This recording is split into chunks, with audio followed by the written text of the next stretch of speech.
Okay. So, so is my iCard visible? So your voice is not audible. It feels like your internet is slow. So Okay, let's just check. Yeah, thank you. I will have to change my network, I guess. Let's see.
Is my voice any better now?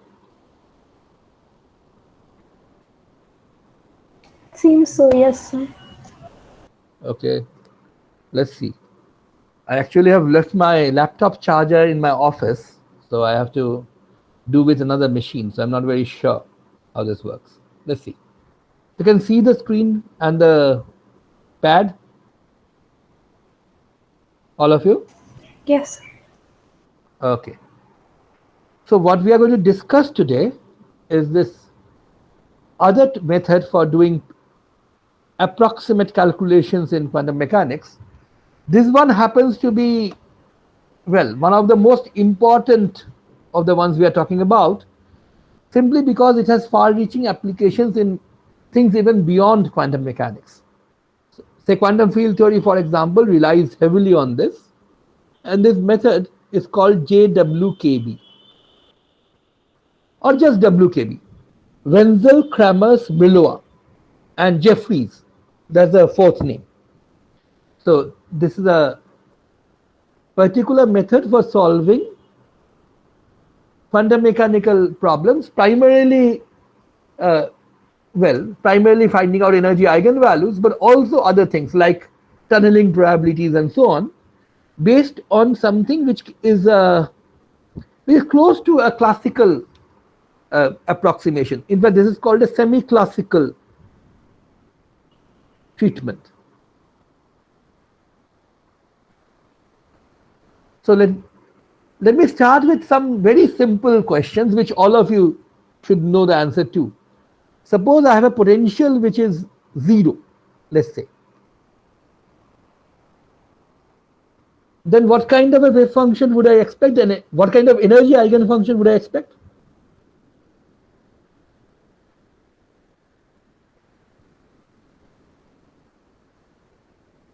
Yes?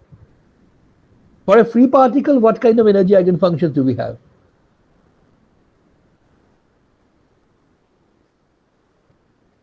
Sinusoidal. Okay, fine. So basically things like e to the I px by h cross or e to the minus I px by h cross, right? The p is just a momentum. But now this is again a problem which all of you have done. Suppose I had a potential like this, a step potential. What would the wave function be like? Say the step is at x equal to 0, and let's say specifically that the energy for this particular particle that I'm talking about, let's say that's more than the height of the potential barrier or the potential step. So what would the wave function be like?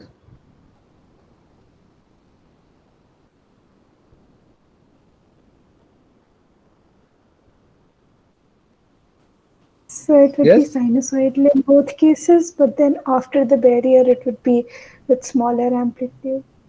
I mean, like a part of it Small, will get reflected in part. smaller amplitude, well, that's true, but something more than that. Smaller amplitude is secondary, really. There's something more fundamental which comes about. Say, suppose I do something like this.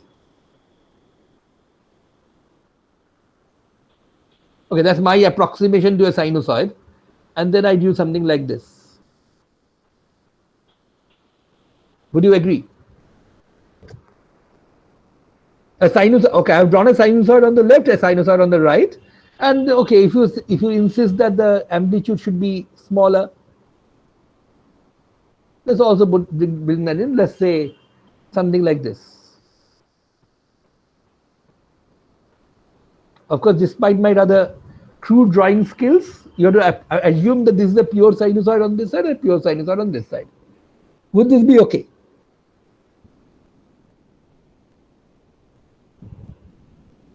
By the way, this is the kind of question which comes very often in, say, all these, say, competitive examinations like JAM, JEST, and so on. So, is this the correct thing to do?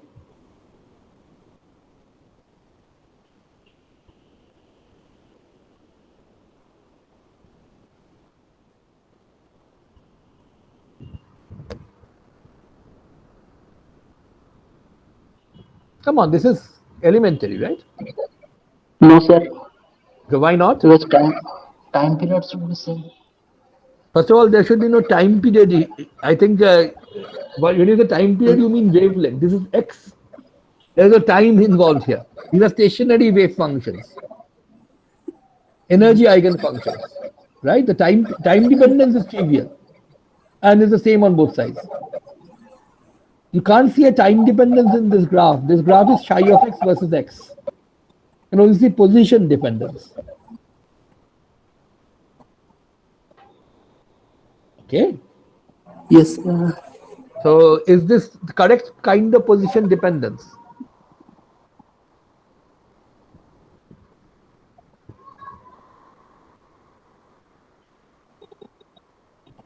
So this gap, for example, from one peak to another, what exactly is this called now? It's not the time period. What is this?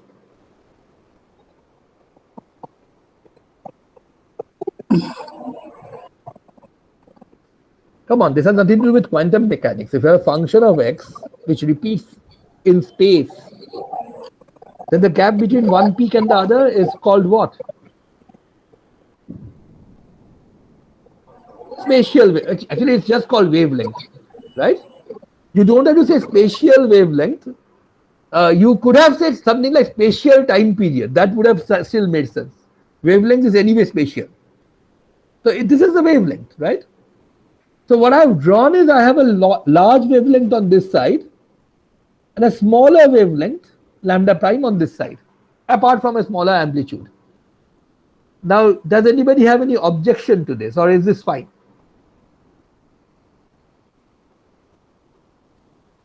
So smaller wavelength should be on the left side. Why? Because kinetic energy of the particle will be higher and so will be the momentum. Okay, so exactly. So what is being stated here is, note that the gap between the energy and the potential energy, this is the kinetic energy, which at least for non-relativistic quantum mechanics is related to the momentum by this, at least for free particles, right? The particle here is free on both sides of the barrier. There's something which happens at the barrier, but it essentially obeys the free wave equation on both sides, except that the energy, while that stays the same, as pointed out, the kinetic energy is less on this side, right? So T prime is less than T, which means momentum on the left hand side, on the right hand side, is actually less than the momentum on the left. So the momentum here is smaller, and that's celebrated equation, lambda equal to h by p, the de Broglie relation, or something which follows directly from the Schrodinger equation itself. You will see that the wavelength on the right has to be larger. So this is definitely wrong. You can't have a wave function like this. What you could have had is something like this. Smaller amplitude, larger wavelength. Is everybody clear about that? Even you have done this problem maybe a couple of years ago, or at least a year ago. So you should remember this, right? This is the way the thing goes. Smaller momentum, larger wavelength. That is the important point. Of course, on both sides of the step, you have essentially free particle behavior. So you have sinusoidal wave functions. Then you have to actually adjust the amplitudes and of the various components correctly, so that you get continuity and derivative continuity at the boundary. But if you leave that part out, away from the boundary, it's just pure sinusoid on both sides. The wavelength depends on the kinetic energy. Smaller kinetic energy, smaller momentum, larger wavelength. Is that okay? So the next question would be something like this. Suppose I had a potential which goes like this, and I claimed that the wave function for this particular potential, if this particular potential is one which you have solved for, right? This was what gave you the Airy differential equation and so on. But forget all that. All I'm saying is, suppose I claim something like this. The wave function looks like this, or looks like this as you approach towards the right. Okay, so you have two options, Psi1 and Psi2. Which one would you believe is the correct one? These are both energy eigenfunctions. It is claimed energy eigenfunctions. One of them is at least qualitatively okay, the other one is not. The first one is what? Okay. Why?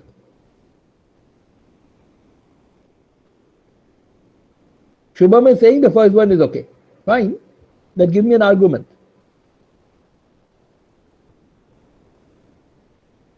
As kinetic energy is decreasing, so momentum will also decrease. Right. Okay. Okay. So as you move towards the right, of course my drawing is very bad, so you have to excuse that. But as you move towards the right, total energy of course stays the same. Potential energy is rising slowly, hopefully. And that is why this kind of argument that we made for the free particle can actually sort of at least approximately be made here. What you see is that the potential energy is increasing, so the kinetic energy is slowly decreasing. Hence the momentum is going down, and you expect the wavelength to rise. Okay. So this one is at least not the correct wave function. This is an atrocious drawing, but at least this is more correct than this one. Okay. Now, what Wkb does is essentially built upon these ideas. So what we have done is we have sort of started with the free particle, which had a constant momentum, hence a constant wavelength. Then saw that if the wavelength if you had jumps in the kinetic energy and hence jumps in the momentum, that would give you changing different wavelengths in different segments. The basic idea is that if the potential changes slowly, it will sort of be like this zero potential or constant potential case, with the wavelength changing gradually. As you approach higher potential energy, the wavelength should increase. But there's one more important point. Suppose, well, let me just get rid of this particular drawing because this one is wrong anyway. But suppose the total energy is something like this.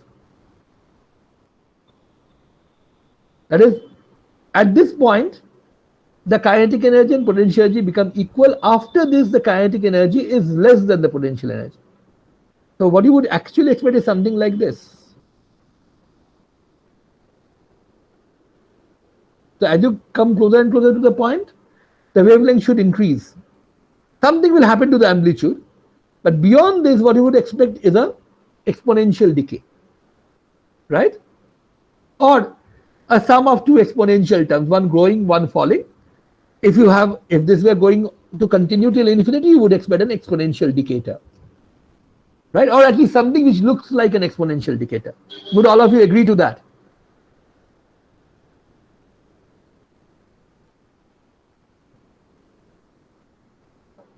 Okay. So this is basically the same. You have actually seen this several times when you did those simple problems in one dimension, where you had a potential barrier or a step, and you talked of different cases, energy being more than the height of the barrier, less than the height of the barrier, and so on. All we are saying is all those cases were cases where the potential was constant or piecewise constant. Here we are talking of varying potentials, potentials which vary with position, but which actually vary rather slowly. So now this is the basic idea, but we will now try to make this a bit more precise by seeing how good an approximation this is going to be, and is the change in wavelength the only thing that happens? The answer is no, something else also happens. So for that we will have to fall back on the Schrodinger equation and then go on from there. So any questions about this so far?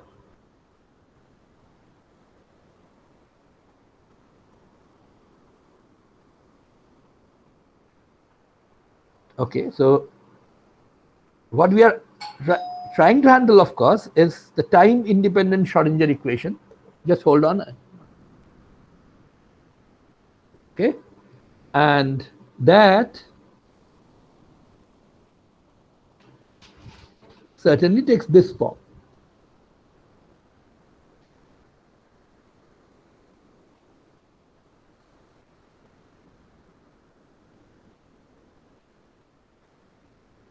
Now this quantity which is being multiplied by psi and 1 by h cross square, this quantity twice m into e minus v of x. What does this signify?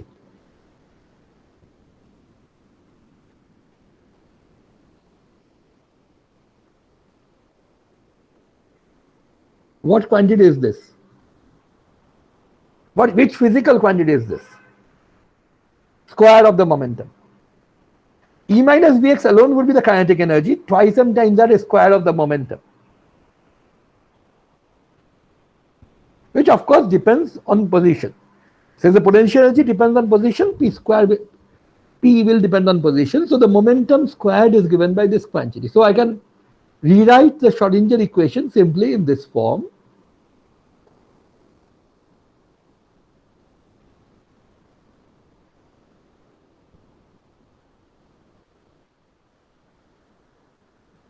By the way, I have not done nothing yet. This is still the Schrodinger equation.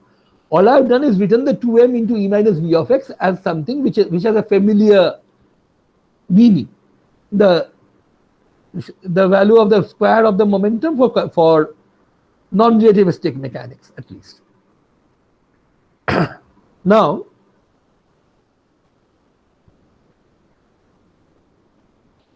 so this is the free particle case where the potential energy is a constant. Then of course P of x will be a constant.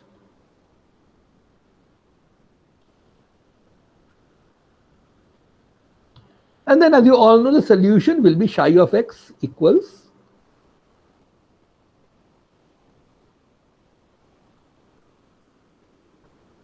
so these two solutions, one right going wave, another left going wave, and with the definite momentum given by h by p. Okay, or wave number given by p by h cross.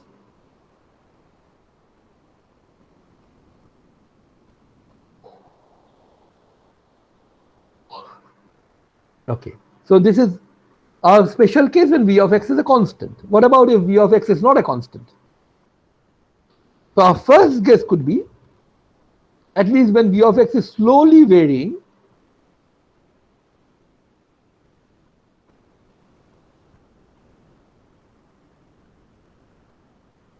then we would expect something very much like this, at least approximately. But what can I expect now? Apart from the plus minus I by h cross, what quantity should I put in here? Should it be something like this?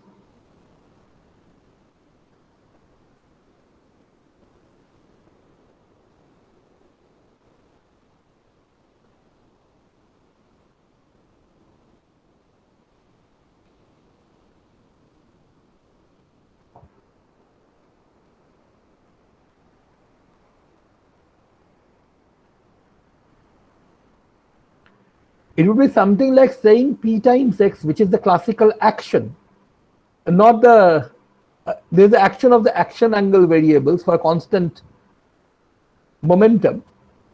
You just change that by the value of p here times x here. But that would be almost like saying, say, what is the displacement of a particle when it's moving for a time t? You take the velocity at the end of the interval multiplied by t, you get the displacement. Of course, you don't, right? Instead of, this is not a very good choice. Instead of this may look like a possible choice.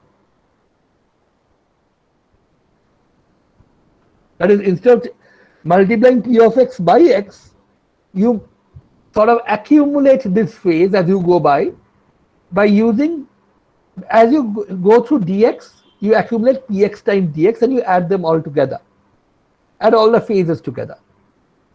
So this could be a sort of approximate answer. This now the question is, if this is the form we expect, or something similar to this is the form we expect, can we actually make this more precise or more formal? The answer is simple. Answer is, you start with the Schrodinger equation,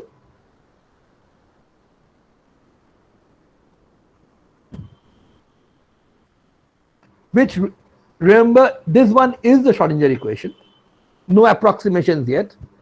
And for psi of x, let's just say you try this form, where this phi of x is the new function to be determined.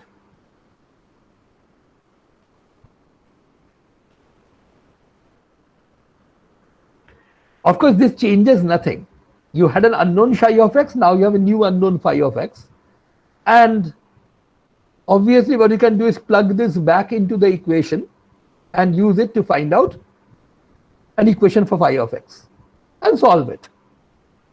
The important point is, we already know that phi of x, at least for a constant potential, should be just p times x. And that gives us an hope that when the potential is slowly varying, I should be able to get phi of x at least approximately, so that I can verify whatever we were saying so far. Okay. So basically, this particular form that I have taken is inspired by the solution or the approximate solution that I talked about a while ago. Just to see how good an approximation this is, I have to plug this into the Schrodinger equation and see what equation do I get for phi and try to solve that. Now this part is very easy, because all you need to do is take the derivative,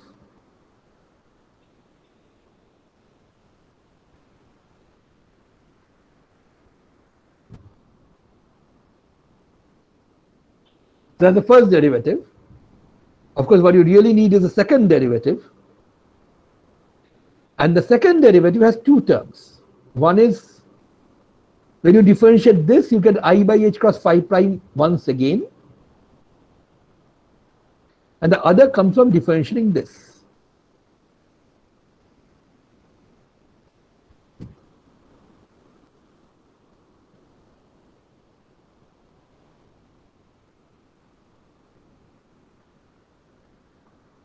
So if you take this and plug it into the equation that we talked about, what do you really get? You get phi prime square by h cross square with a minus sign,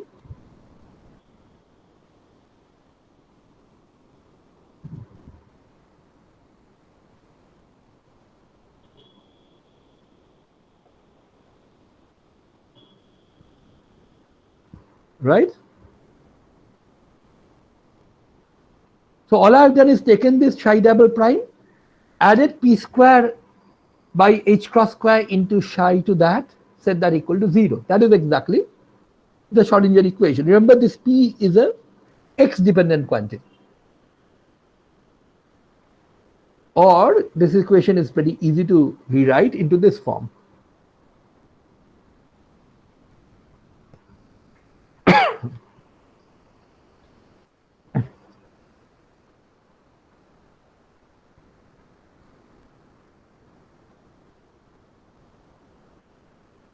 Is that okay? Everybody with me so far?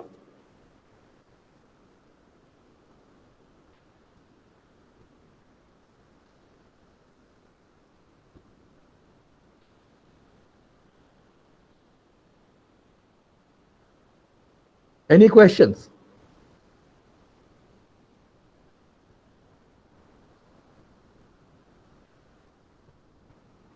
Okay. I just hope I'm still here.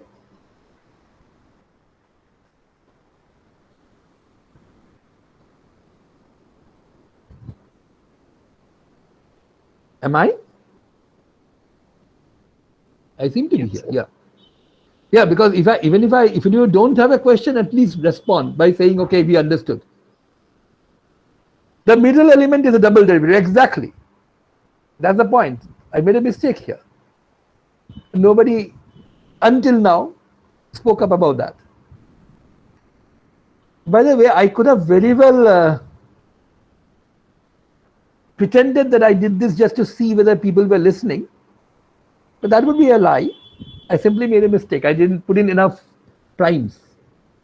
So this is the real equation. Of course, there's a phi double prime here because you're differentiating psi prime once more, so this phi prime gets differentiated. So this is phi double prime. Okay, so this is your equation. And if you could solve this exactly, and in some cases you can, then you have really solved your equation perfectly. The Schrodinger, this is equivalent to solving the Schrodinger equation. Okay. However, what will make it convenient for us, even in cases where we can't solve this exactly, we know one thing. We know that when p is a constant, what I'm going to get is phi is going to be p times x, right? That's one thing we do know. So what we expect is that if you expand this out, and of course when that happens, when phi is p times x, this works out because phi prime is simply p, and that gives you p square, and phi double prime, the term which comes with the h cross here, is simply 0. Okay, so this is a simple case. This is for the free particle. And this gives us a hint. It tells us that even though we may not be able to solve this equation exactly for more complicated situations, we can try getting into a solution, at least under some situations, by trying to expand this phi of x in a series. And the series should be such that, okay, it's like a perturbation series in a sense, but very different from perturbation series in some other sense. In a perturbation series, what we did was we stuck a lambda parameter with the perturbing potential, so that when lambda went to 0, we ended up with a problem where we knew the solution exactly. Okay. So here, there is a parameter in this equation, in this particular equation, which if it went to 0, I would be able to solve this equation exactly. Can anybody spot what that parameter is? This is a nonlinear equation which typically would be very difficult to solve, at least solve exactly. But there is one case for a particular value of a parameter, this equation becomes very easy to solve. Any guesses about what that parameter is?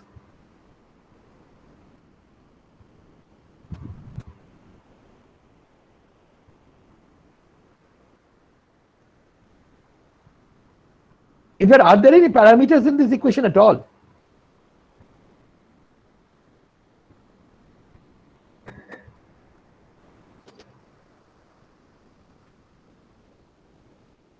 There's this phi which you need to solve for, and there's this p in the equation. What parameter is there at all in the first place?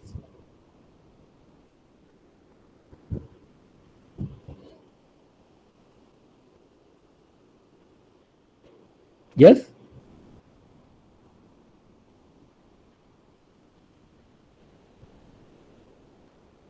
Simple question. Can you see a parameter in this equation which, if it were to vanish, would make this equation trivial to solve? Even when p changes with x, by the way.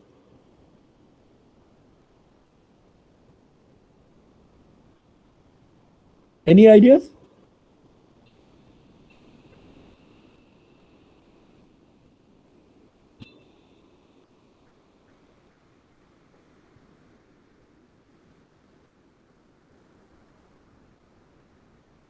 I'm waiting for an answer because there's something which you should be able to figure out yourself. Let me repeat once again. This equation is a complicated nonlinear equation. Herschel has come up with the right answer. The one parameter which can set equal to 0 and simplify this equation drastically is h bar. Now you might say, how do we set h bar to 0? And the answer is you can't, but what you can always do is think of a classical situation where h bar is negligibly small. So that's the classical limit, by the way, when h bar goes to 0. And remember, this is called the semi-classical approach simply because we are starting with the extremely classical case where h bar can be neglected, and then we are trying to see the effect of h bar. Now, if h bar were 0, this equation would simply be phi prime equals plus or minus p of x. And this, okay, this is something we spoke about even when we were doing differential equations. Although what you had earlier was a differential equation, this one really isn't a differential equation. This one is a simple quadrature problem, right? Phi prime x is a known function of x, then phi of x is simply going to be plus or minus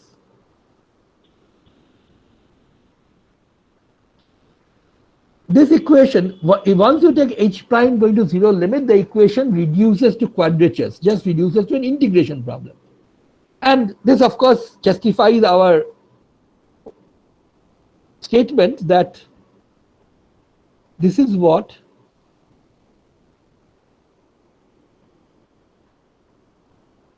the wave function psi should look like. Remember, phi is the phase term in the wave function.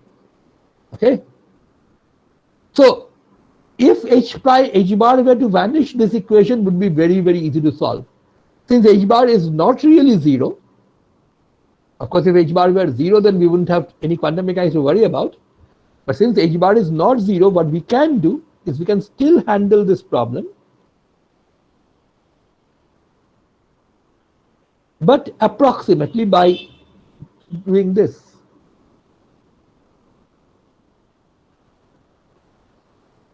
Write, or at least try to solve for phi of x in a power series involving h bar as the parameter whose powers we are looking at.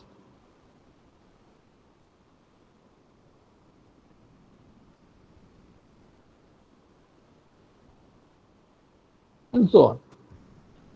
So here phi 0, phi 1, phi 2, phi 3 are functions of x which we need to determine, and which, when you put together, will give you the phase phi. And of course, since h bar is small, we would expect that for large powers of h bar, we can just drop those terms and we can just do with the smallest powers. Is my point clear to everybody?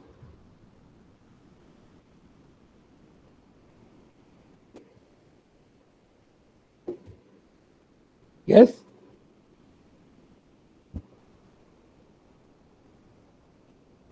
Of course, a question like that means is that if you don't understand what I'm talking about, please speak up. Since nobody is, I'm going to assume that everybody has understood this perfectly. Although you couldn't have, because this is wrong, right? The equation which I wrote up here is simply wrong, once again. This is the equation that we really had. And because of the phi prime square, this equation is really rather difficult to handle. But given the fact that when h bar is 0, this equation is easy to solve, what we are doing is we are writing this as a power series in h bar and trying to see whether we can at least find out the smallest few terms. And given that h bar is small, we hope that finding out the smallest few terms will be enough to give us a good enough idea about what the wave function is going to be like. So how do we proceed with that? So this is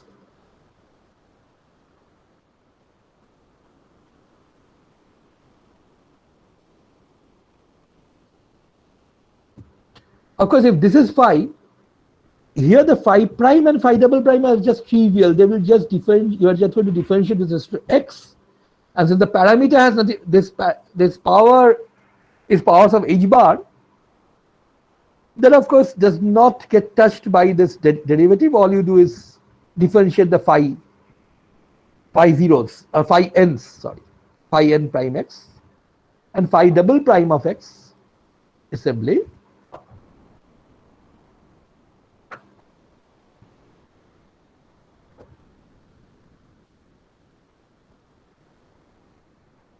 now let's put all of this in.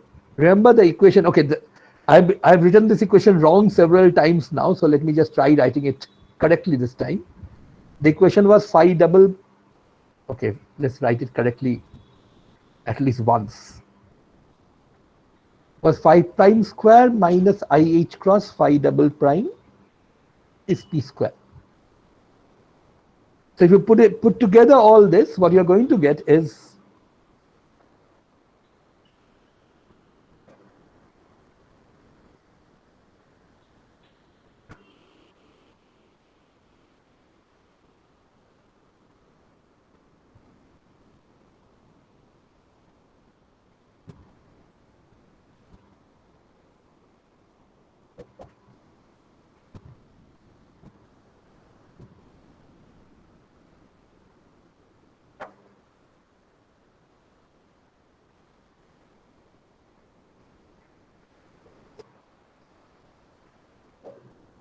so what you need to do is take a look at this equation as a formal power series in h bar and try to equate equal powers of h bar on both sides. So what about h bar to the 0? What is the coefficient of h bar to the 0 on the left? Yes?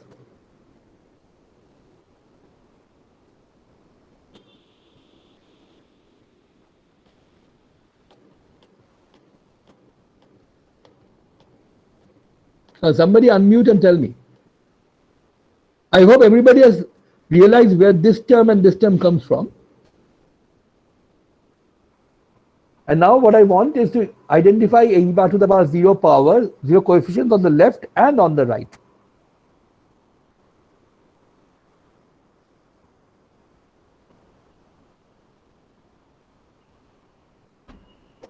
Okay, what about this term? Will this give me any h bar to the power 0 term? Of course, no, because this one starts at h bar to the 0, but it's already multiplied by h bar. So the minimum power you will get from here is h bar 1 h bar. The right hand side is of course obvious. The h bar to the 0 term is just p square. What about the left hand side? This one, no terms. What about this one? Can you get an h bar to the 0 from here?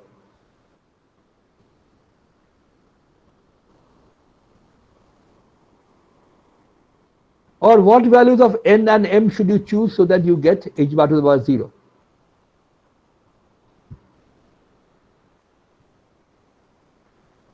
Both 0, of course.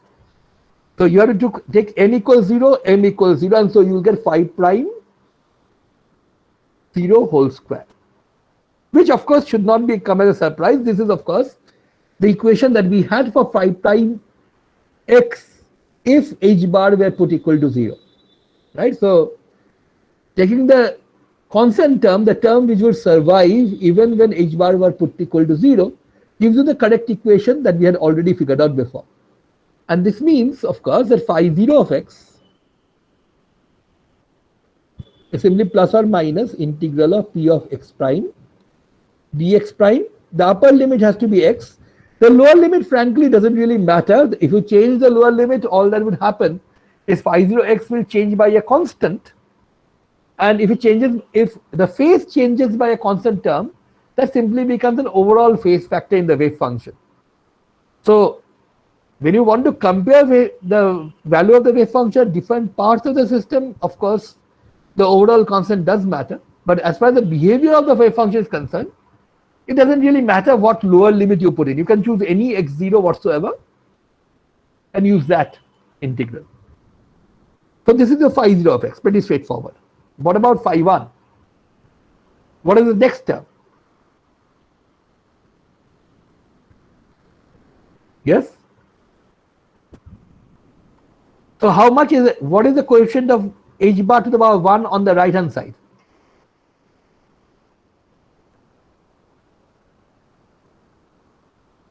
What do you have on the right?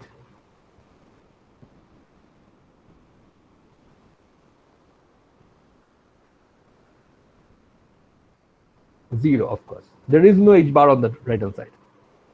What about on the left? How much do you get for from h bar to the power 1 here? There are two pieces on the left. The second piece is actually the easier one. What do you get from that?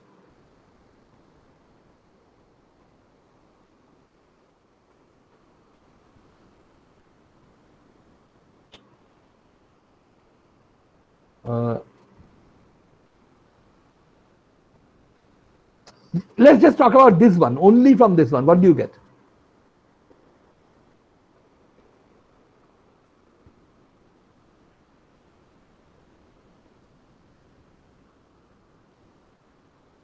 I want one h bar to the power 1, of course, just this term, right?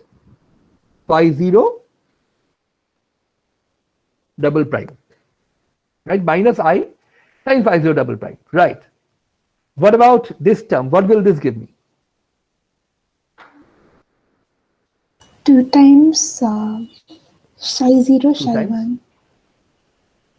Well, phi 0 prime, phi 1 prime. That's what, I guess that's what you meant. Yes, sir. Sorry, sir. Yes. That's fine.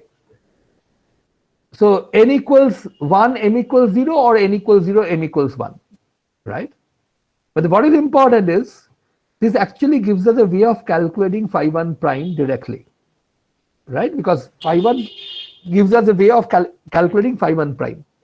Now, you should realize that if you were to look at n equals 2, for example, h bar square, then that will be phi 1 double prime coming from this, and you will get a twice phi 2 prime, phi 0 prime, plus a phi 1 prime whole square. The important point is, the first equation has told you how to calculate phi 0. The second equation will give you a differential expression for phi 1 prime. It will give you an expression for phi 1 prime which you can integrate to find phi 1. Then the h bar square equation will give you an expression for phi prime 2,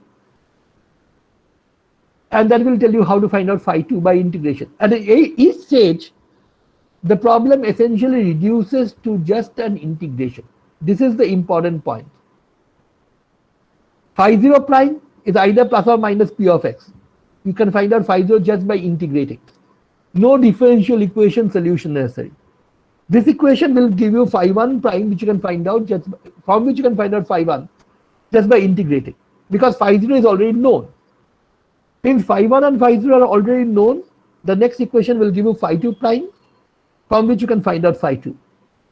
Now that you have found out phi 0, phi 1 and phi 2, the next equation will give you phi 3 prime, from which you can integrate and find out phi 3.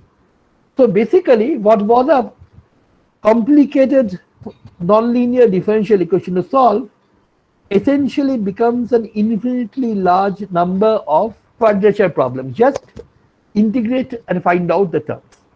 Okay. So there is a reason why this method actually is useful, but also because h bar is typically very small, so usually we won't go very much beyond this power, h bar to the power 1.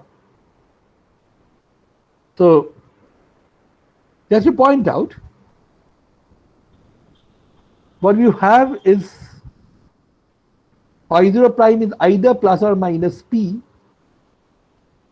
and hence phi 0, the wave function, this part of the phase, the 0th order part of the phase, is simply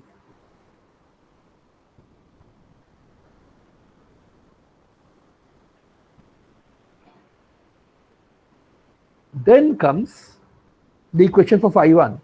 So let me just copy this equation. This equation really becomes phi 1 prime is equal to I by 2 times phi 0 double prime by phi 0 prime. Now, because phi 0 of x is a known function now, can plug it in in the right hand side, and you can find out phi 1 prime as a known function and solve for phi 1, as I said. But because of the form which this particular expression for phi 1 prime takes, it's actually very, very easy to solve it. You don't even have to go through what I've said right now. Can anybody tell me what the solution to this is going to be? That is, can you write down phi 1 for us?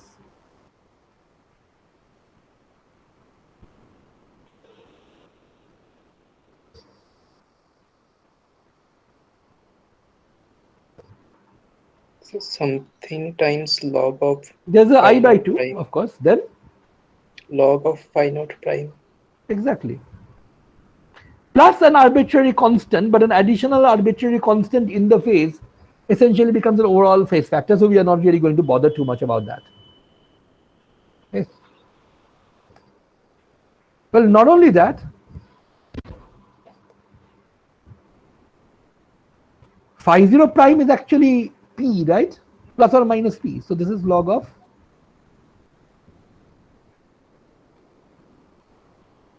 actually mod p. This is actually log of mod phi 0 prime. If you remember the standard derivative rules, and this is I by 2 log of mod p.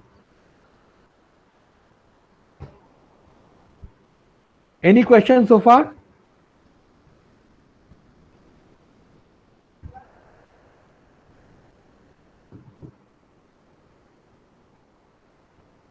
So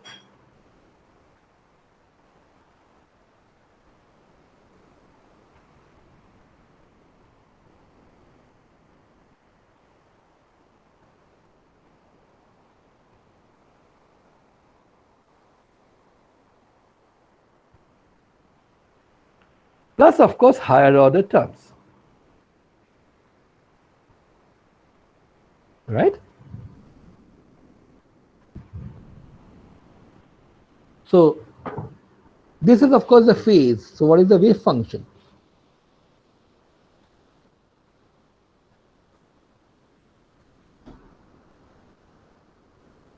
Phi 0 of course is p of x prime.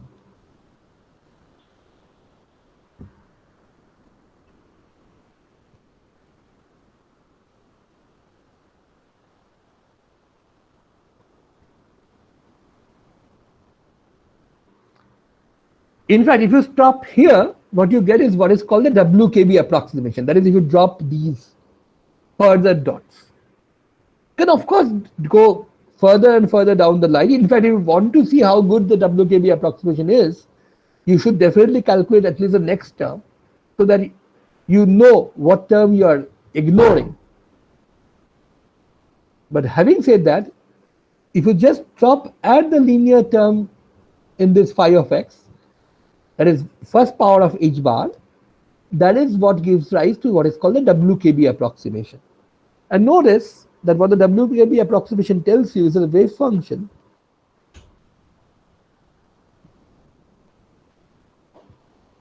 has this behavior, which is exactly what we said.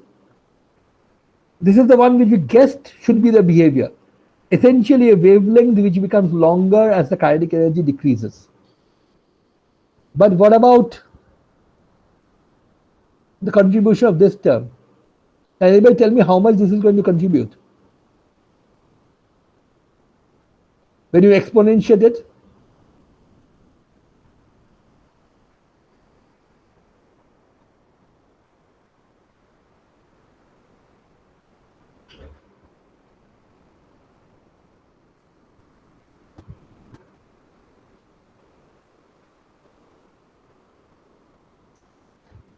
yes?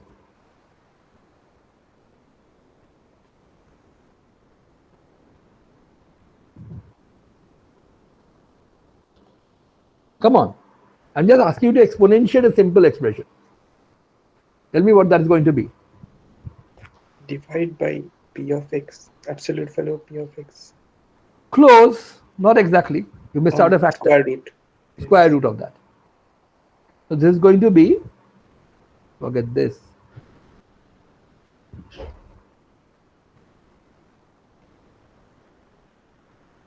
Well, magnitude of p of x.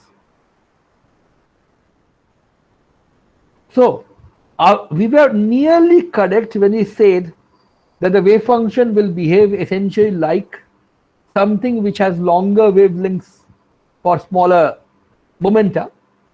But the thing that we missed there is that it will also bring in an overall factor, a real factor, something which multiplies the wave function, changes its amplitude, which is 1 by square root of p of x.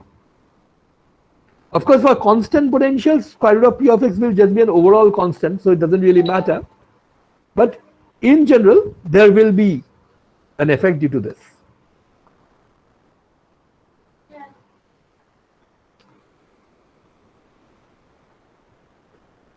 So, any questions so far?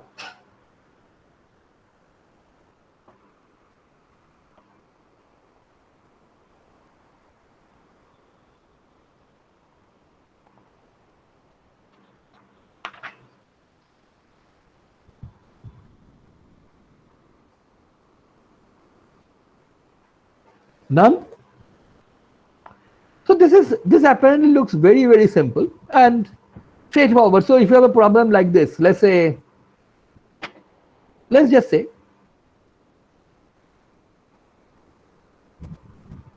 a potential, let's say a constant potential, or a potential with a constant slope v of x, not a constant potential but a potential with constant slope, and you want to find out say a potential which looks like this, not a constant slope but a v kind of thing, and you want to find out the energy eigenvalues and eigenfunctions for this, at least approximately. One good idea would be to simply say that for a constant energy, in this region where the kinetic energy is more than the potential energy, this is the solution that you get. So you get a sinusoidal function. Of course, you can get a right going sinusoid as well as a left going sinusoid. Remember, there can be a plus or minus sign here. So you could in general get a superposition of both. Here on this side you should get a, now notice that on this side what happens, p of x prime becomes purely imaginary, right? Remember, p of x prime is the square root of twice m e minus v of x. So where e is less than v of x, e minus v of x is negative, square root of that is purely imaginary. And if you put in a purely imaginary quantity here, what you are going to get when you plug the I in front is an exponential function, either an exponentially decaying function or an exponentially rising function. And since this potential goes on climbing forever till in this direction, and so this entire region is the classically forbidden region, you expect a sort of an exponential drop here on this side. Well, the exponential is not like it is a minus kappa x, but it's like it is a minus integral kappa of x prime dx prime. Just like what you saw earlier in your first course in quantum mechanics, but with kappa times x replaced by kappa x prime dx prime. And similarly, you would get a solution like this here. So in the three regions, in between the turning points, to the right of the turning point, to the left of the turning point, you have at least a pretty good approximation to the solution, right? So can anybody tell me what would you do after this to find the actual energy eigenfunctions? Again, this should be something which you have done before.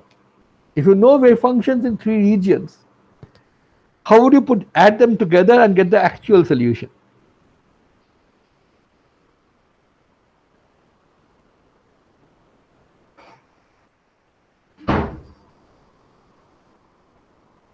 Boundary conditions meaning okay, there are two different meanings to the word boundary condition. Do you mean what happens at infinity?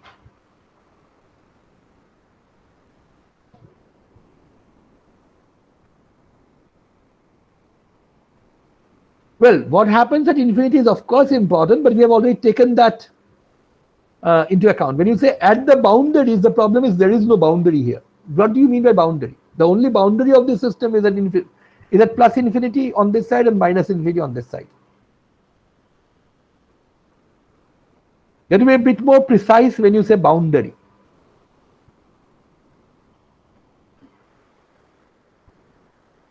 Boundaries of what?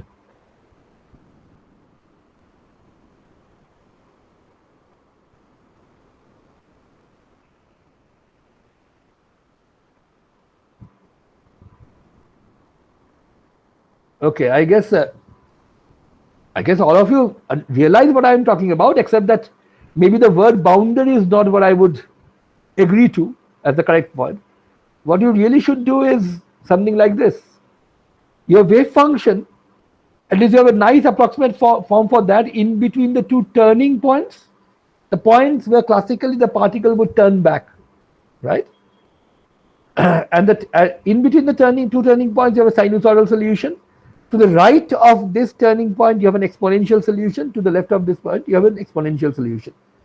The exponential decaying as you move away from the turning point in both cases. Now, my question to you is this, that if you really had good approximate solutions in the three regions, so Spondan is also saying at x1 equal to where v equal to v, right? So that is exactly at the turning points. That is where you need to match. So would all of you agree that what you need to do is match the value of the wave function and the derivative at these 2 points, at x1 and x2? Is this what you need to do?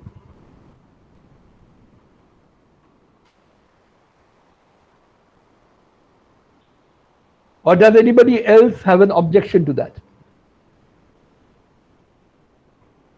You might of course claim that our wave functions are only approximately known and this will only give rise to an approximate value for the energy or whatever other parameter you want, and that's fine. Approximations we can live with.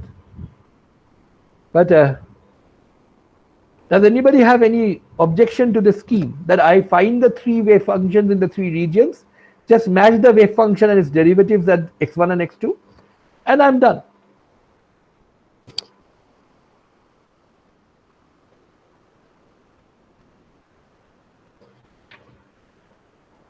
Would you all agree to that?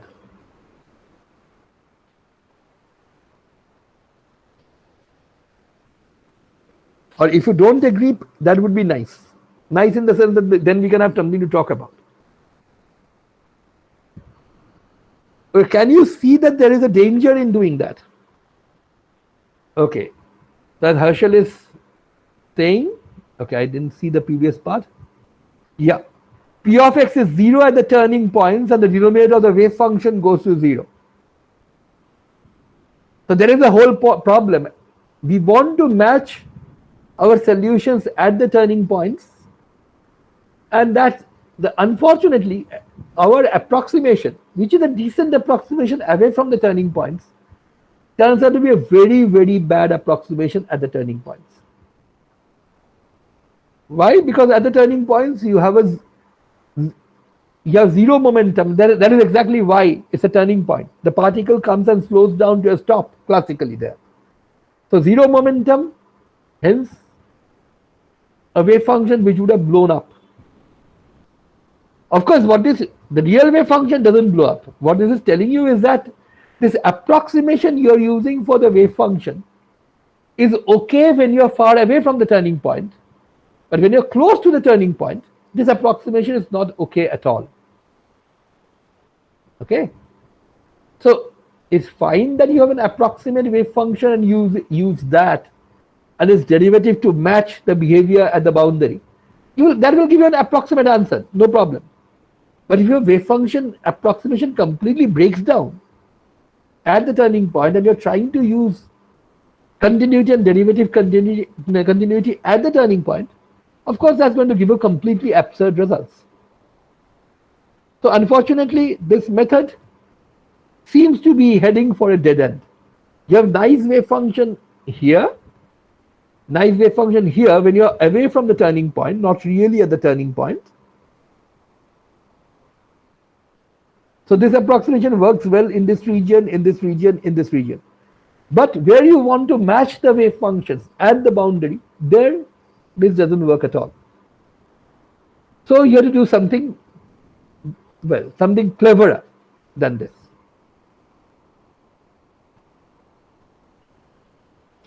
Can we introduce power series method and resolve this by getting some sort of recursion relation?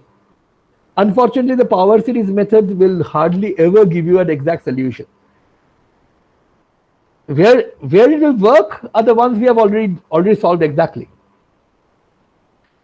Of course, you might say, why can't we push into higher and higher powers of h bar here? Why don't we go in for the next power, next power, next power, and so on? Well, one problem, because the equation is nonlinear, the equations tend to get more and more complicated as you go further and further down. But even more importantly than that, this vanish. Remember, any additional term that you get due to h bar square, h bar cube, and so on. Okay, we just took the h bar to the 0 term and h bar to the 1 term and got this. Any additional pieces you had in the exponent, they will essentially become multiplying factors, right? But if one multiplying factor is already blowing up and making you go to infinity, then putting in more multiplying factors will not change that fact. You will still get an infinity. So solving the Wkb equations to higher and higher powers, which we can do, of course, and that will give us a better approximation away from the turning point perhaps, but that will still give you trouble at the turning point itself. And that is exactly where you need to match your solutions. So any other ideas? And in fact, to get the other ideas, this particular potential that I've drawn is actually a bit too simple. What we will do is, let's say we have a potential which looks like this, and the total energy goes like this. So this is one. So this is one turning point. This is another turning point, and you want to find out energy eigenvalues, eigenfunctions, or in case you had a barrier which was shaped like this, let's say, with a total energy of this, you would want tunneling probability. That's the kind of thing we want to calculate. And given the fact that we know the wave function form, at least away from the boundaries, away from the turning points, should give us some hope that this should be worked out.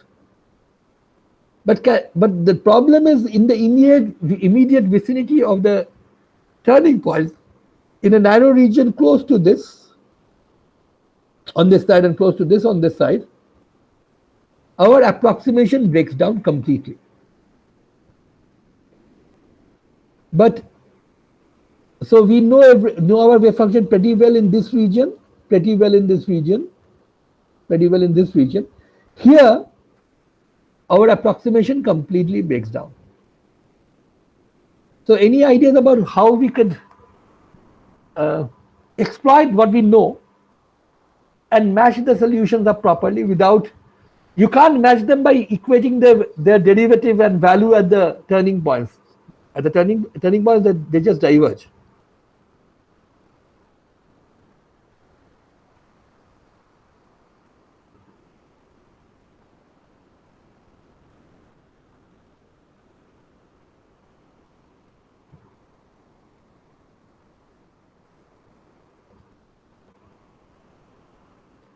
Okay, a hint is this problem really occurs when you're very close to the turning point.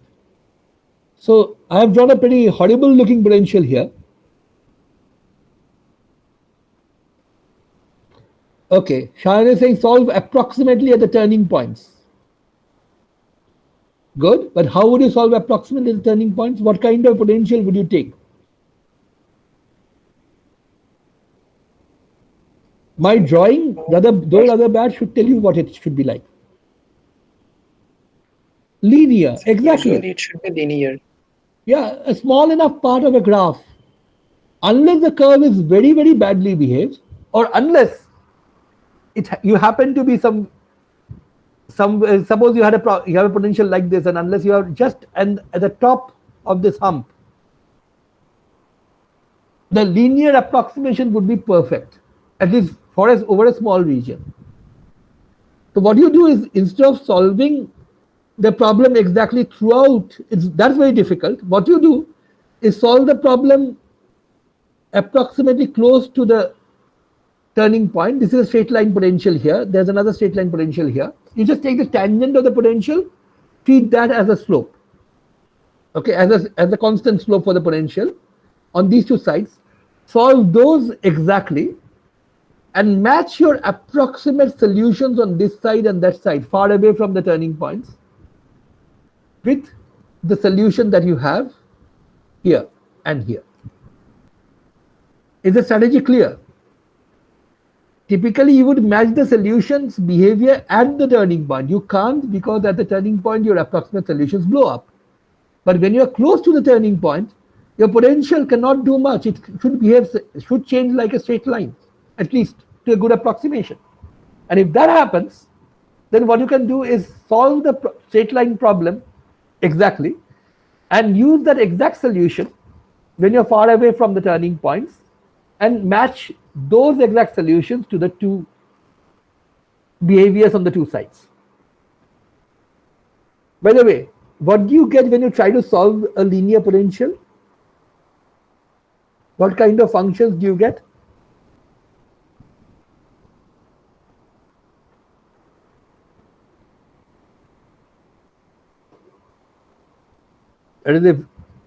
You all should know this because you have all done the problem sheets at least.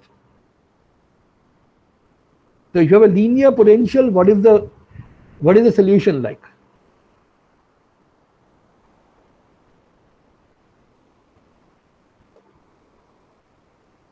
Airy functions, exactly. Well, there are two kinds of Airy functions, AI and BI, and the solution is a combination of those. And basically what you need to do is take a look at what happens to AI and BI for large positive values of x and large negative values of x, that is away from the turning points. So what we are really looking at is the behavior of AI of x, and take this behavior far away from the turning point and try to match this with the Wkb solutions we have. Okay, so many textbooks will simply not give you an explanation for this any further. Will just say the matching conditions are this and this. Okay, so if you're using the Wkb method, what you do is you just write down the approximate wave functions in the regions away from the turning point and then use matching conditions at the turning points. What are these matching conditions? These matching conditions are precisely what you get by solving the equation exactly in the immediate vicinity of the turning point, getting Airy functions, and then looking at the behavior of the Airy functions when you are far away and trying to match those to the behavior of the solutions that you have. So that is the actual procedure. The good thing is, once you know the procedure, you don't have to keep on deriving this matching condition over and over again. And many textbooks even just drop this derivation altogether. They just say that the matching condition, these are the conditions that you have to apply.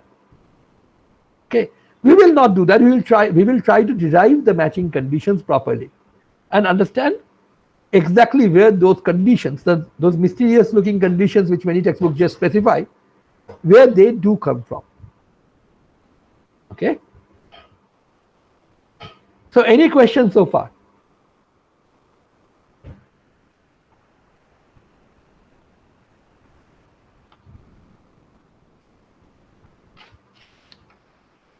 Can you please get back to the approximate solution for psi?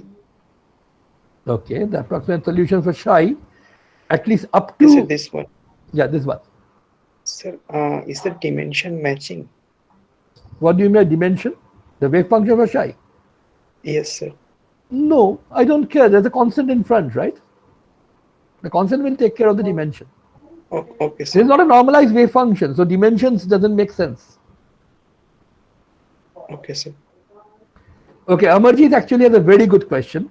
In the beginning, you mentioned the condition that the potential should be varying slowly. What dictates which potential is varying slowly and which is not varying slowly? That's a very, very good question. And the answer to that really is basically how good is this approximation. When I solve stopping at the h bar power, let me point out that this equation is exact. There is no approximation here, right? This is just the Schrodinger equation written in not in terms of psi but in terms of phase phi, or actually in terms of log of psi, to be more essentially, right? Because phi, apart from a factor of I by h cross, is essentially log of psi. So log of psi obeys this nonlinear differential equation, which would be horribly complicated to solve exactly in general. Now, what we are doing is we are taking a power series expansion of this phi of x in powers of h bar, and assuming that for small h bar, at least for situations where you can say h bar is small, which means you're getting close to the classical regime, taking just the first few terms is good enough. So basically what you really need to look at is figure out what phi 2 is and ask, can I ignore h bar square phi 2 in comparison with h bar phi 1?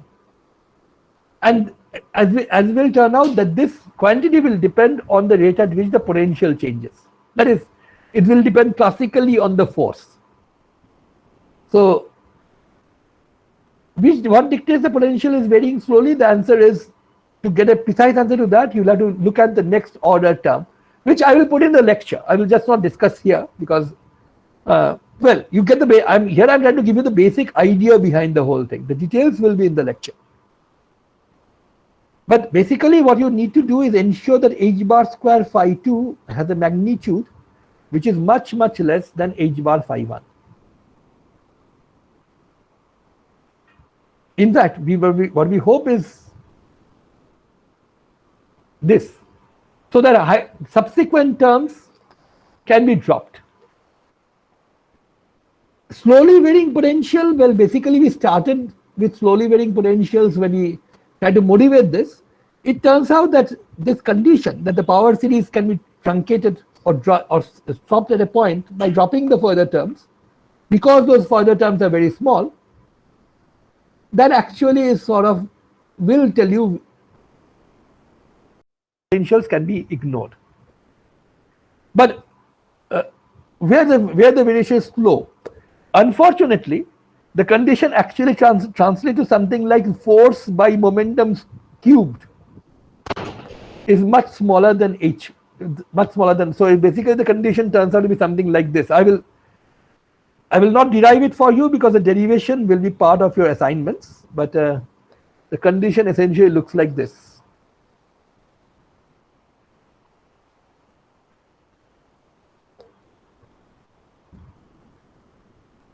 Now, so if slowly varying potential means small force, when the momentum is huge compared to the force,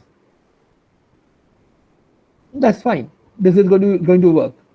The only problem is, I said this is unfortunate, but okay, there's no more unfortunate really, because we already know that there's a problem there.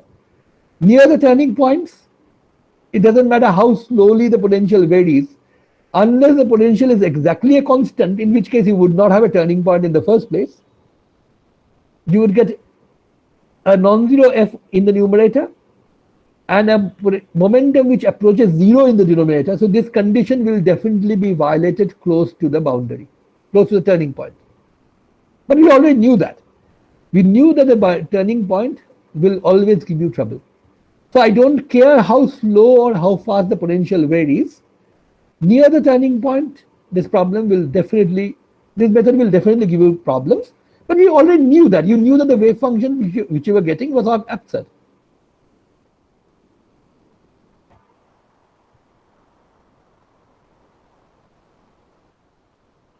Okay?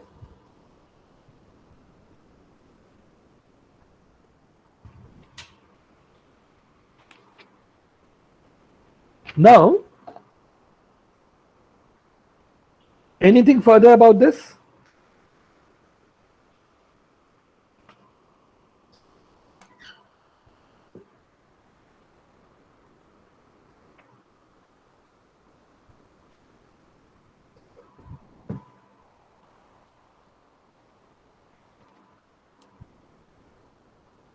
Okay, if not, let me quickly just lay down the groundwork for, well, a rather complicated piece of mathematics that we need to carry out if we want to understand this matching condition properly, which is figuring out the behavior of the Airy function for large values of the argument. That is, what we need to know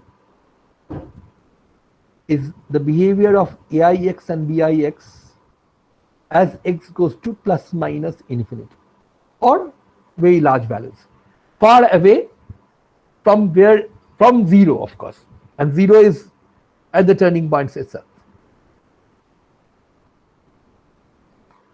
So this is the important point here. Is I could just tell you what the asymptotic behavior is. They are written down in many books, and frankly, one might even argue that the amount of effort you have to give to learn how to find the asymptotic behavior here is really not worth it, because it's a lot of effort.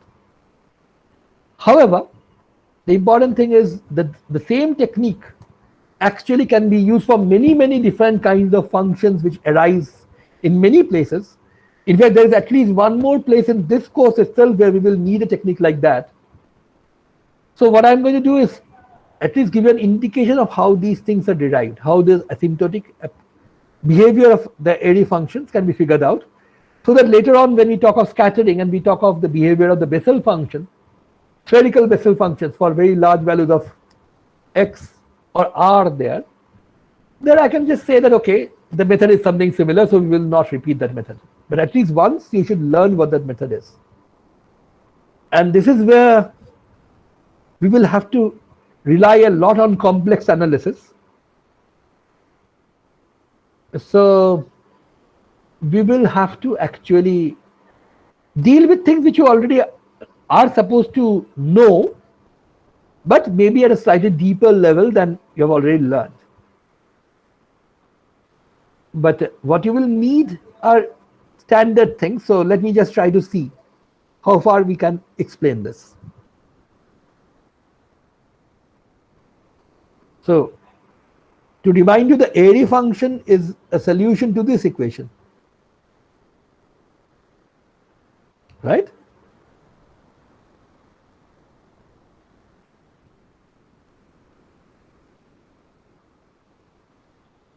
The two independent solutions of this are called the AIs and the BIs. Looks like a very innocent, simple equation. It's just a second derivative is u double prime is constant times u is easy to solve. All you have is x times u. Looks like a pretty straightforward thing, and it is nearly straightforward, not really very difficult. However, there is a bit of a problem here. So the behavior, of course, this cannot be exactly solved in terms of elementary functions, but that depends on what you call elementary functions. You could even very well just say the Airy functions are well understood functions. You have graphs for them, you have tables for them. What more do you want? In a sense, that will be right, because what is an elementary function and what is not depends very much on what you actually know. But let us just do this.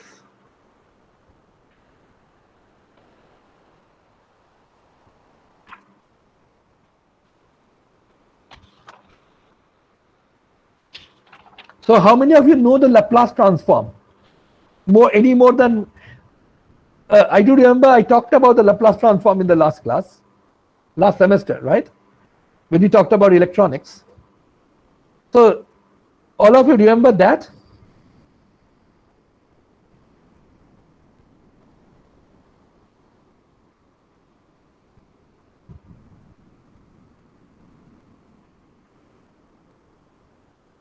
Okay, I'm from the silence, I don't know whether I should take that as a yes or a no, but I know that you are not in a position to say that you did not learn that at all. At least not, you can't say that to me. So I will assume that when you are saying yes or no, when you're neither saying yes or no, I'm going to assume that you mean yes. But let me just give you a hint of how this would work out. Let's say in a Laplace transform kind of approach, this is like a Laplace transform in a sense that what you will do is you will write ux as e to the power x times t, where t is some other variable dt, and let's say I put in a function z of t in front.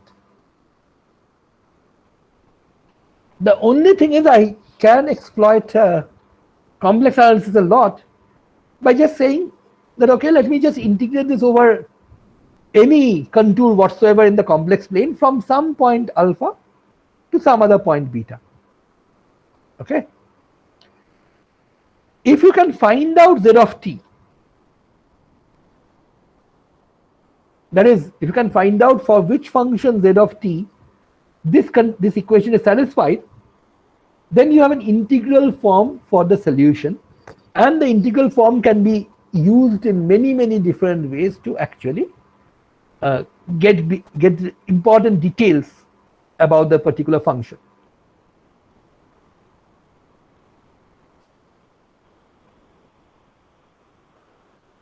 So far we have done nothing. We have just rewritten u of x in this form, and we are hoping that z of t will turn out to be something which we can solve for rather easily. And then what we are going to do, and this is the most important part, since this integral can be done from any 2 points, from some point alpha to some point beta, not any 2 arbitrary points, there has to be some specific condition on that. But since you can do this integral from a point alpha to a point beta along any line in the contour, any contour in the complex plane, we can then use the properties of complex analysis to actually figure out many interesting properties of u of x. So let's just give it a try. If this is your u of x, what is u prime? Can anybody tell me that?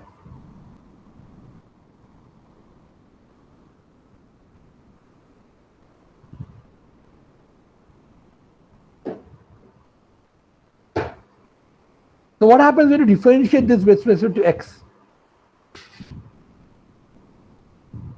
Come on, this should be easy.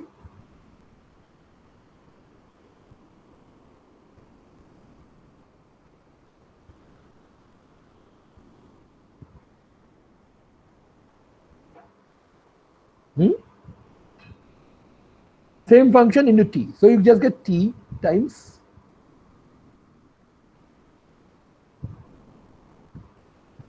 u double prime.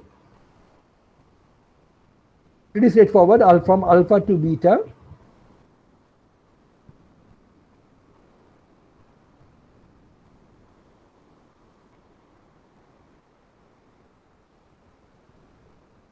So what you really have is this.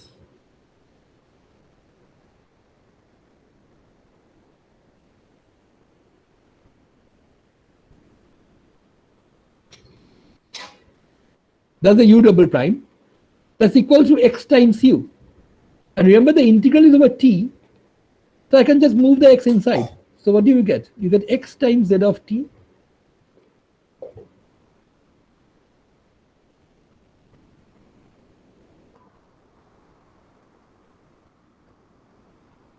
So this is what the equation really becomes, right? U double prime equals xu in terms of z simply becomes this. But can anybody tell me what to do after this? Because now we are sort of stuck, right? Because we have x times zt here. You can't equate that to t square zt. Zt depends only on t, right? So x times zt equal to t square zt would be an absurd equation. That will give you t square equal to x. And x and t are two independent variables here. Any idea of how to handle this? And get an equation for z of t and z of t alone.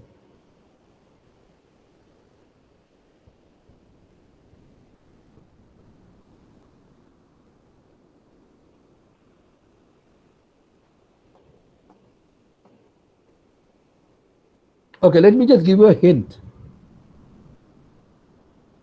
Okay, the hint is really very trivial. The hint is this. I think this should be enough of a hint. I want to somehow get rid of this extra x. And what I've done is simply grouped it with the e to the xt. But how does that help us get rid of the x? Any idea? Integration by parts. Good. What you would have to do is integration by parts. But for that, the easiest thing to do, to realize that you need to do integration by parts, is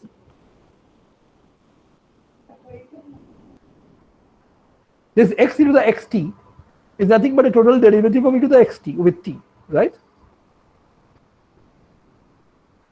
So this actually tells us that you should be able to do integration by parts. What is that? You should be able to get, okay, when you do integration by parts, what do? You integrate this term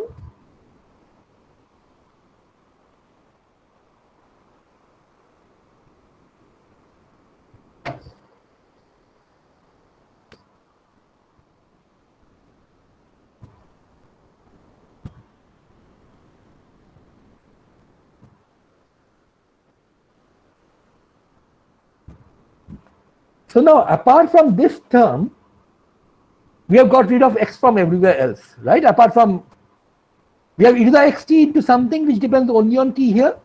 We have e to the xt into something which depends only on t here, right? On both sides. So if we could just somehow ensure that this thing vanishes,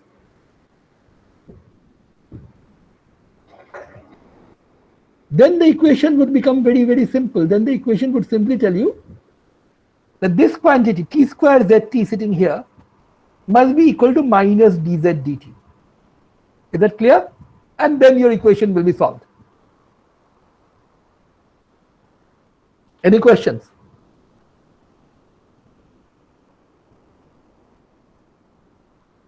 E to the xt gets multiplied by t square zt and integrated on the left. It gets integrated by multiplied by minus dz dt and integrated on the right. So what is the easiest way to satisfy these two? Just demand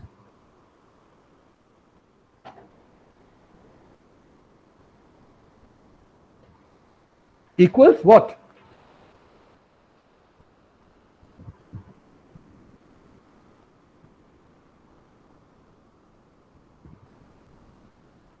Yes?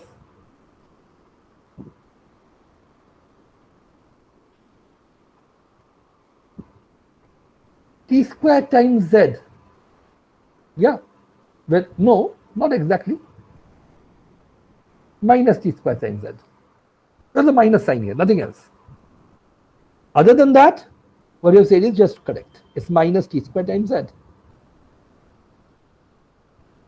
Of course, there's one thing that you still have to ensure, that this integrated out piece that actually vanishes. So we will figure out what conditions that places on alpha and beta. That actually tells you that alpha and beta cannot be completely arbitrary. Okay? Do you get my point? Alpha and beta simply cannot be completely arbitrary, because if you chose this as completely arbitrary, then this piece, the integrated out part, will not vanish. So you have to be careful about choosing alpha and beta. But what exactly should that choice be? Let's look at that after we solve this equation for z. By the way, some of you asked us, how do you get the generating function from the differential equation? This essentially is the approach. You first change the differential equation into an integral equation like this, solve it somehow, and then manipulate it a bit. Okay, so that's essentially how you get to the generating function in general for other cases. Here we are not going to go in for the generating function, but at this stage, shouldn't it be obvious what z is?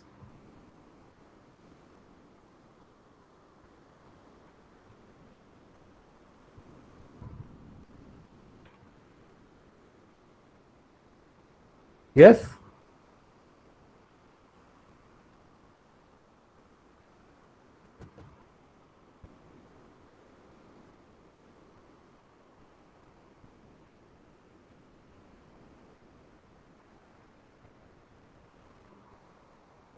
e to the minus 2t square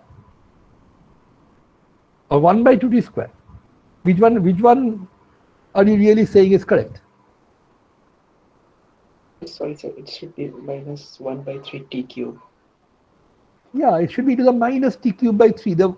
Look, what has happened is that you had a pretty complicated differential equation to handle by using this Laplace transform trick.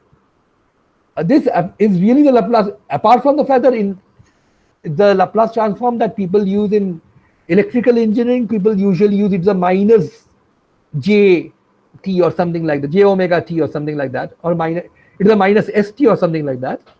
Apart from that trivial matter of the sign in front of this is just a Laplace transform technique. And what has happened is that the original very complicated differential equation has become a very simple differential equation. dz dt equal to minus t square z is one of the simplest differential equations that you can solve, right? Okay? It's just dz by z is equal to minus t square dt, and then integrate trivially, and you get this. Okay?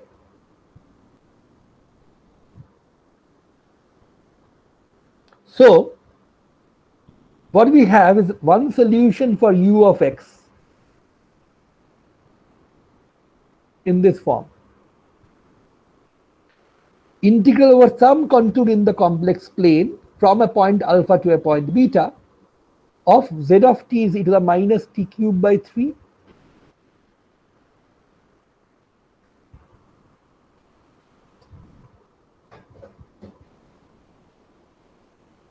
right, zt to the xt integrated. So this integral will give you u of x. All you have to do is evaluate this integral.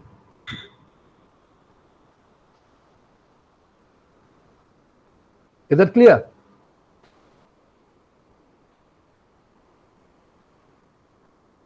Yes, no?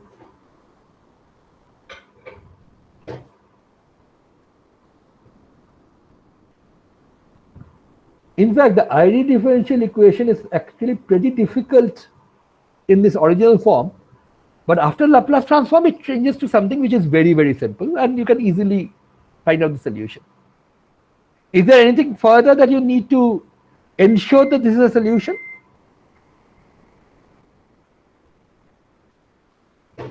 Is this enough, or do I need to do something else?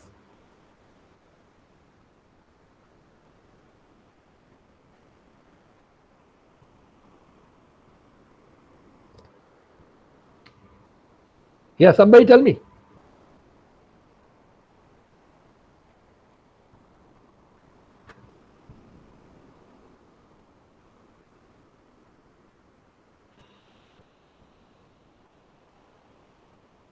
Alpha and beta are not specified yet. Alpha and beta have not been specified yet. So how do you specify alpha and beta? Yeah, condition alpha and beta, as Guru Paul is saying. Well, the condition is straightforward. You have to ensure that this quantity vanishes, right? That is, you have to ensure that it is a t cube by 3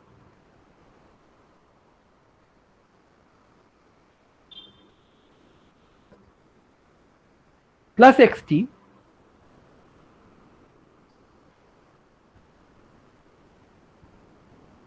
this integrated out part has to be 0 for this to work. Of course, if it were not 0, then this would simply not be satisfying your differential equation. As simple as that. Now, what is the easiest way to make this 0? Remember, this means evaluate the function at beta, evaluate the function alpha, subtract, right? This is just standard fundamental theorem of integral calculus. So, okay, the easiest condition, of course, is alpha equals beta.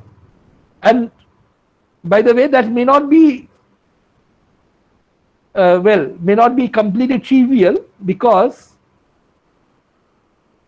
let me just point out that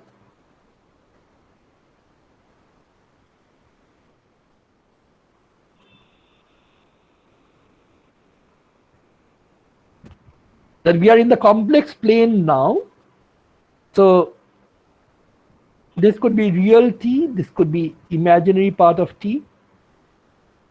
If I choose any point alpha and choose beta as the same, I can still have a non-trivial contour. I can have a contour which goes like this and comes back. Of course, if alpha is the same as beta, this thing will definitely vanish. No questions asked. But can anybody see a problem with that? The integral will be over this contour gamma, which is also a closed contour in this case because alpha and beta are the same, of e to the minus t cube by 3 plus x times td. Can you see any problem with this particular thing? It is entire function, so So zero. So what? The integral will be zero. The integral will be 0. This particular integral, if you chose alpha to be equal to beta, will be 0.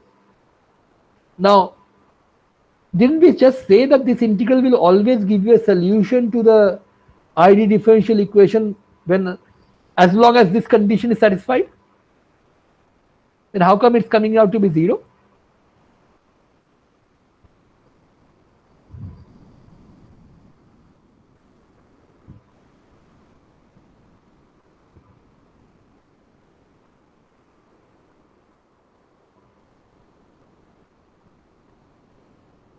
Because ux equal to 0 is a solution, right?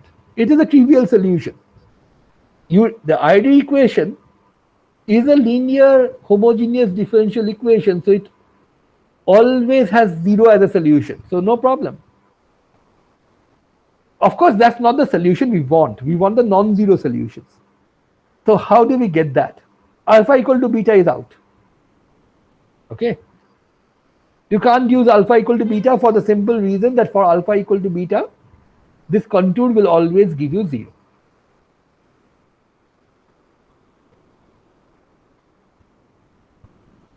So what else can you do? So let's get rid of this.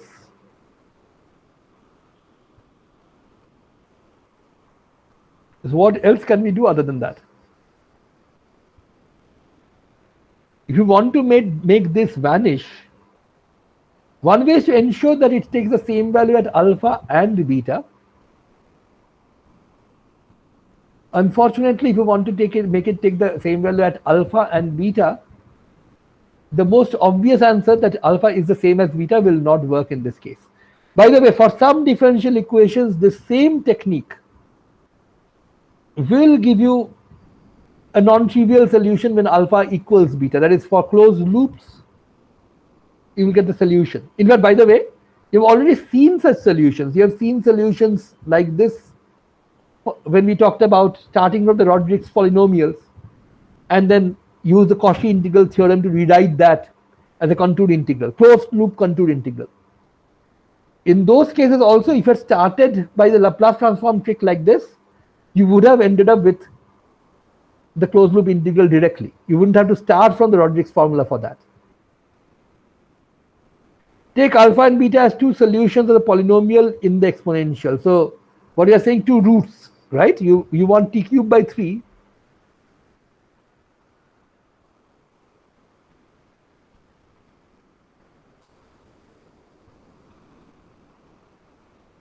Okay, there's only one problem with that. The solution to this, well, the values of t at which this happens, you choose that as alpha and beta. One choice, of course, is you can take t equal to 0.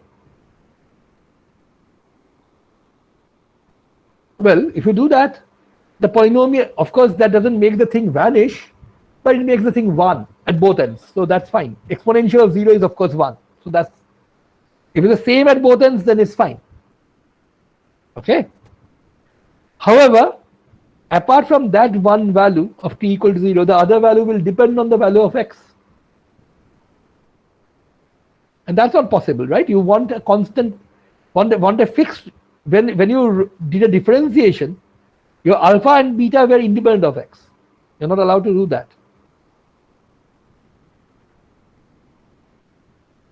But remember, what you really need is something like this. You want this quantity.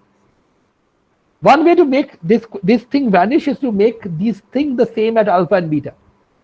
But the other way to make this vanish, well, is also to make this same at alpha and beta, but just to ensure that it vanishes at alpha and beta. Right? Not the exponential, but not the exponent, but the exponential. How can you make the exponential vanish?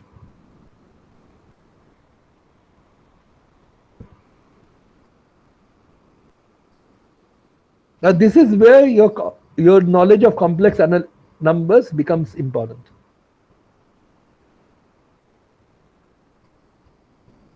So at x on the real line towards minus infinity is 1 point, and there are two more Minus infinity points, is 1 point, is it? Okay, then and there are two more points where t cube is t okay. cube Or is you just say real. t tends to infinity. You have to be more clear than that. The infinity is very tricky here. In which direction, as Shayan is trying to say, which way would you go? 1 point he's talking about t going to minus infinity along the real line.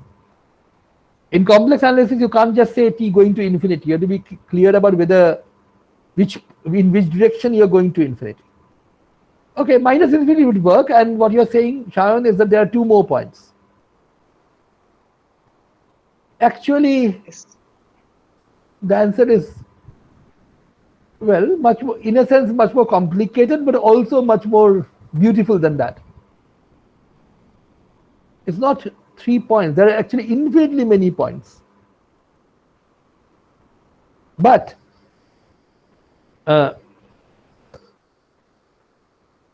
if you're going to minus infinity, then you are in trouble, actually, aren't you?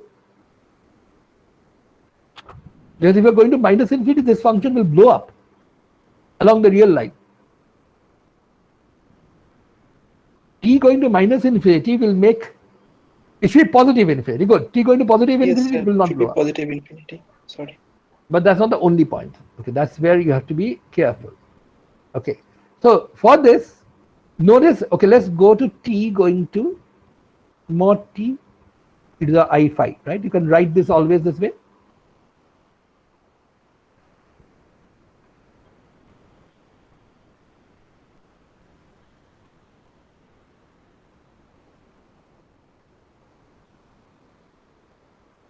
Now, one thing you should be able to appreciate that if t has a very large magnitude, then no matter what x is, whether x is small or large doesn't matter, you can always get to a large enough amplitude where e to the minus t cube by 3 will dominate over e to the xt, right?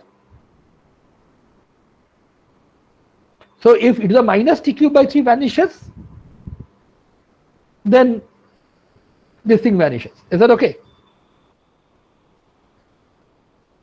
What you're looking for is e to the minus, although what you're really looking for is this whole quantity to the minus t cube by 3 plus xt. This thing vanishes.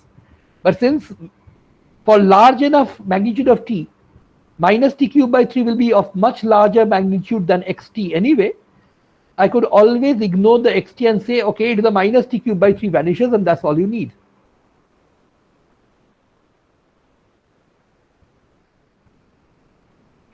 But will that happen whenever mod t goes to infinity? The answer is no. It will depend strongly on this. Basically,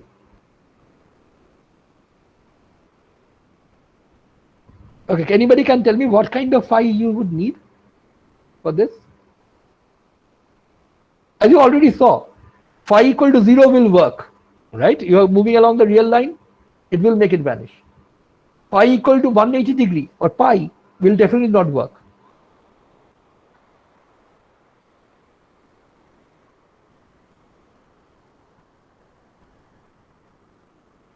Yes? Okay, let's just see what will, if this is t, what is t cube?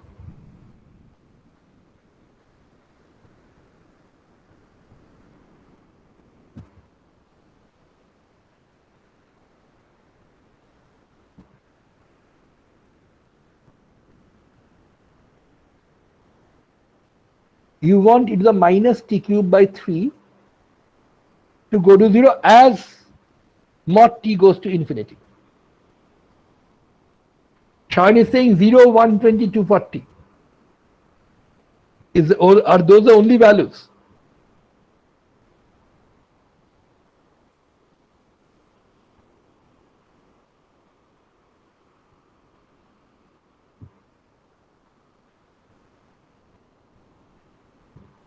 So those are the values for which t cube is real. So Who cares if it's real? All values from 0 to 180. No. If that includes 180, then you're in deep trouble. 180 would mean negative axis.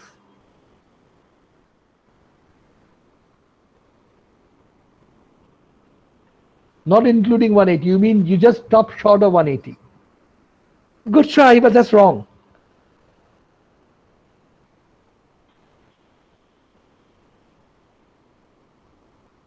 Minus pi by 6 to plus pi by 6 and pi by 2 to 2 pi by 3. Yeah, almost. You have missed out one more. Okay, let me just give you the answer. The answer should be trivial. Come on. You have, okay, just look at the magnitude of this quantity, right? When you want to check whether a complex number goes to 0 or not, all you need to do is take a look at its magnitude. So what is the magnitude of e to the minus t cube by 3?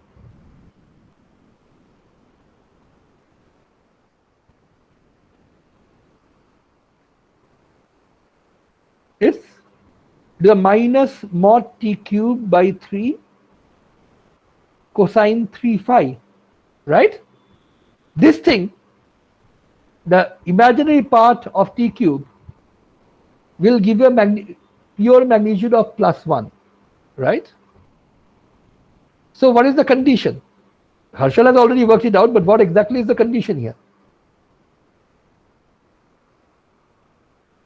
If this has to go to 0 as mod t goes to infinity, what is the condition?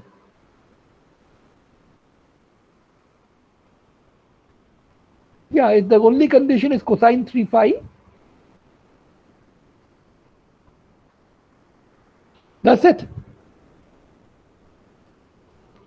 So cosine of 3 phi has to be positive. That's the condition. So basically what you have to do is take alpha and beta infinitely far away, okay, but also take them in such a way that their phases behave like this.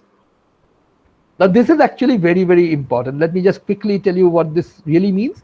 Now if cos 3 phi is positive, what does it tell you about 3 phi? Where is the cosine positive?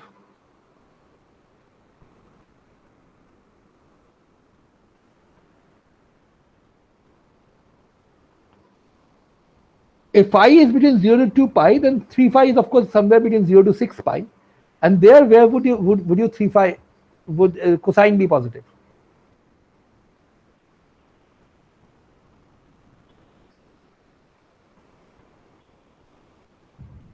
Say minus pi by 2 to plus pi by 2. That's a possibility. That's one possibility, but only one. And that actually gives the first of Herschel's limits, minus pi by 6 to plus pi by 6. In fact, excluding the edges, because at the edges, this thing doesn't die out. At the edges, this thing is 0. So the magnitude stays 1. So it doesn't go to 0. But if you're just even slightly inside, as mod t goes to infinity, it's going to vanish. So that's one possibility. So that means one region would work is this. Okay, bad drawing, but I think you should be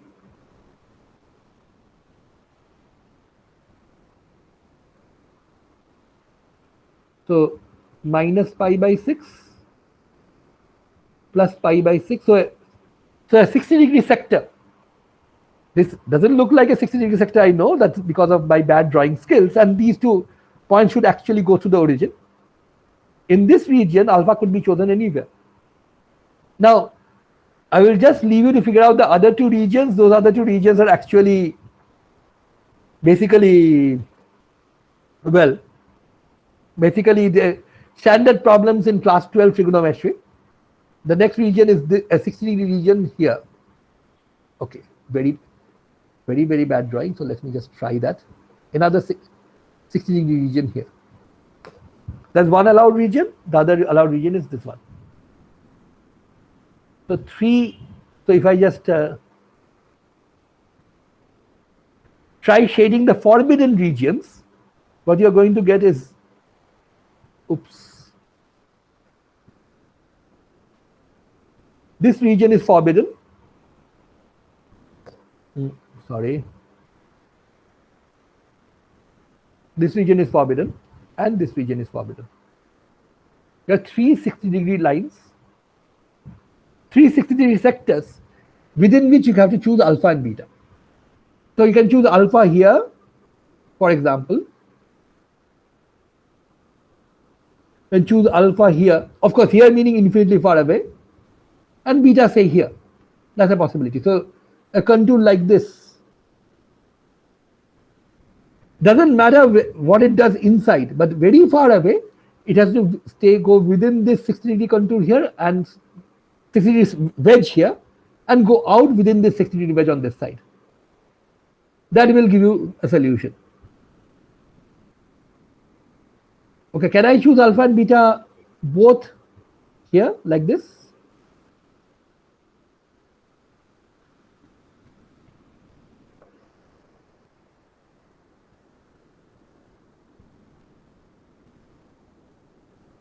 Yes?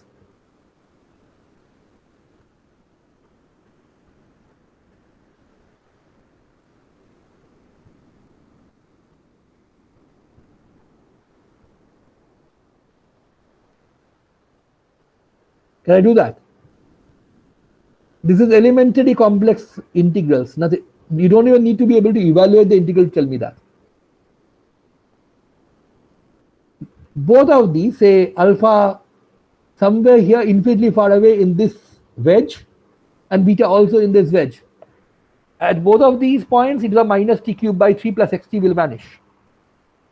So can I choose alpha and beta here and here on the same wedge?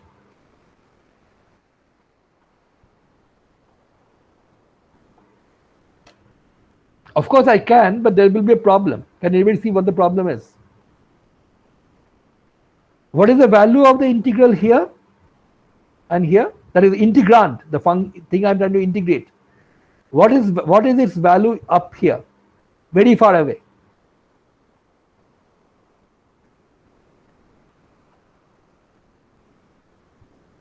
I guess hopefully you remember what you're trying to integrate. You're trying to integrate this thing. It is a minus t cube by 3 plus xt. What is the value of the integrand at alpha and beta?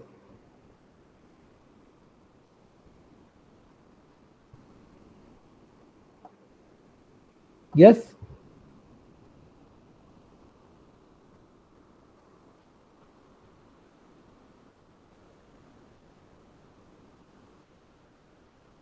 Come on, this is making me think that I've been disconnected.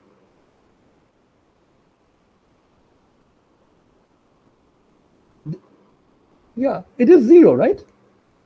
At both alpha and beta. Not only that, if you were to join alpha and beta by a piece of contour which is infinitely far away, because the integrand is exponentially vanishing, the integral of that piece will also be 0. But now you have a closed contour, and you already know that for a closed contour, this function, being an entire function, has no poles anywhere inside, must give you a 0 integral. What that means is if you choose alpha and beta in the same sector, you will get a solution, but the solution will be trivially 0. So all you have to do is choose alpha and beta in two different sectors, here and here possibly, here and here, here and here. So how many different choices do you have?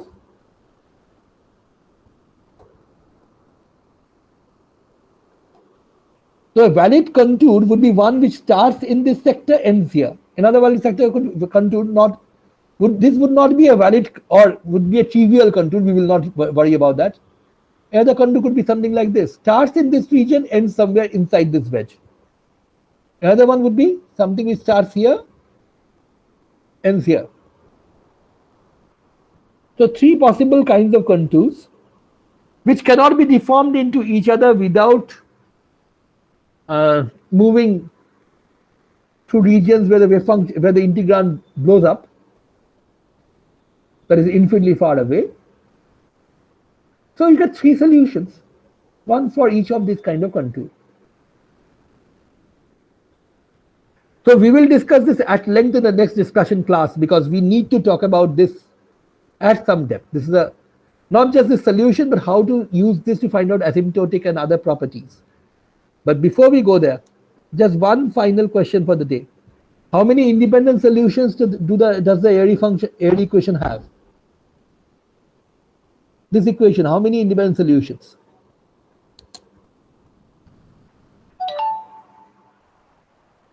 Two. Of course, it's a second order differential equation, has to have two. But we have three independent contours, right?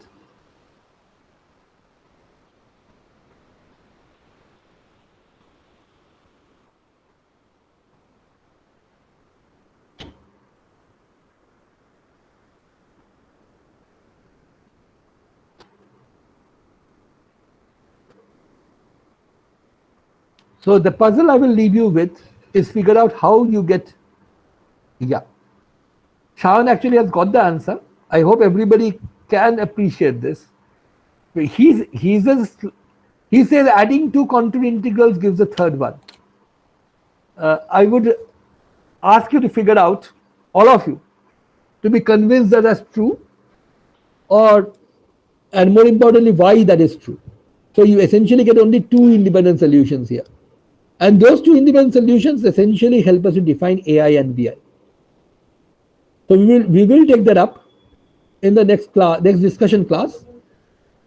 I will send you recorded lectures, hopefully on the WKB method also by that time. But even before that, this particular part of the discussion where we are going to discuss the matching conditions, that is how exactly do you handle the divergence or the breakdown of the Wkb approximation at the turning points. This will hinge critically on the behavior of these contour integrals. And so I will ask you all to think about what I have done today. This is going to be very important in what comes next. And by the way, this technique of reducing a differential equation, a complicated differential equation into a simpler one by the Laplace transform method, or in general integral transform method, is a very general method and can help you get lots of mathematical properties out of all these special functions that you will have to handle from time to time. So this is important not only because of the Wkb approximation needing this, but also because this particular technique and the other pieces that we will do to sort of get the asymptotic behavior out of this is going to play a very important role in all of physics, not just here. So are there any questions about this?